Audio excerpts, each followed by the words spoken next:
Benet's verse embedded in the 250-page epic poem. The law is our yardstick, and it measures well, or well enough, when there are yards to measure. Inches, weigh content.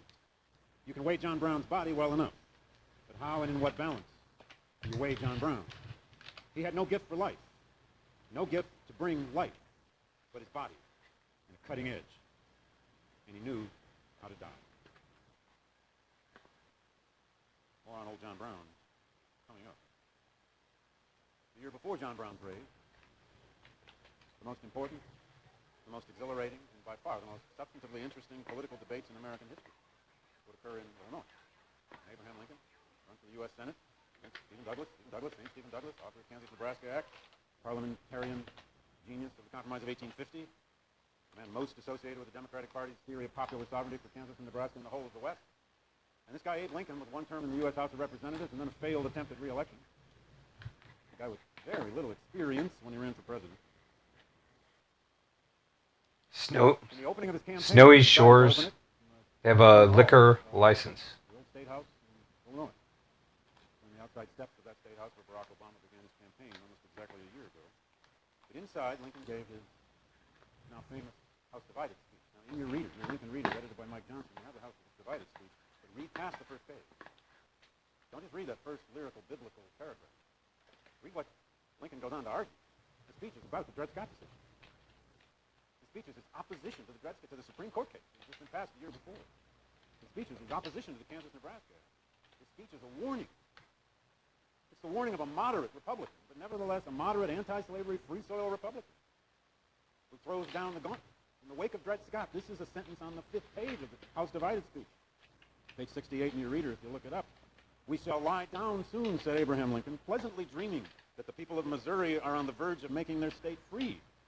And we shall awake the next morning to the reality instead that the Supreme Court has made Illinois a slave state. Get his drift.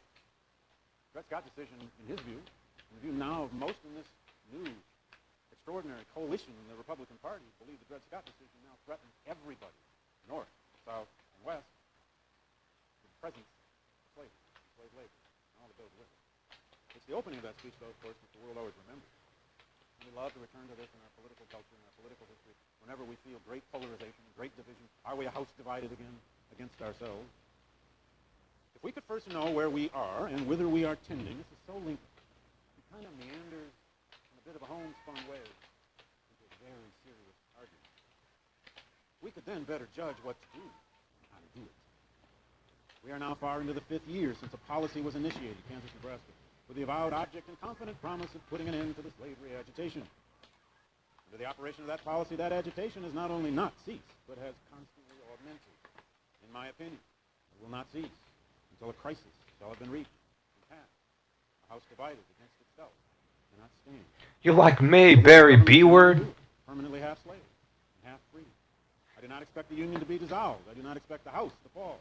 But I do expect it will cease to be divided. It will become all one thing or all the other. Southerners never forgot that sentence.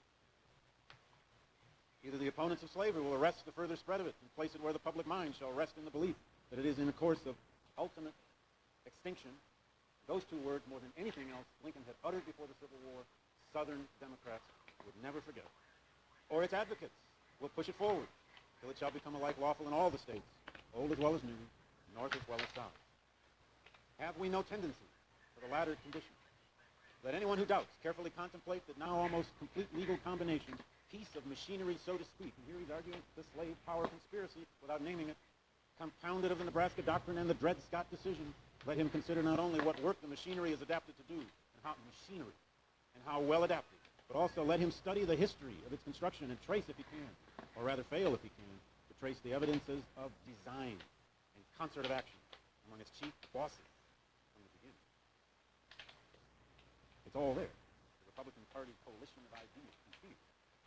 It's all there. But what was everybody so angry about over the Dred Scott decision? What the Supreme Court decision? Well, I left you the other day hanging in abeyance Dred Scott was, as I said, an old man by the time this thing finally got on the docket in 1854. Finally was argued in late 1856 and early 1857. And the court brought down its decision literally 2 days, 48 hours after the inauguration of James Buchanan as president in 1857. This case was now, the name would now become almost a household word across the country. Now, a measure of how important this case was as it was developing largely in legal secrecy was the kind of lawyers who argued it. Montgomery Blair and George Ticknor Curtis for Scott. Montgomery Blair was the famous Blair family from Missouri.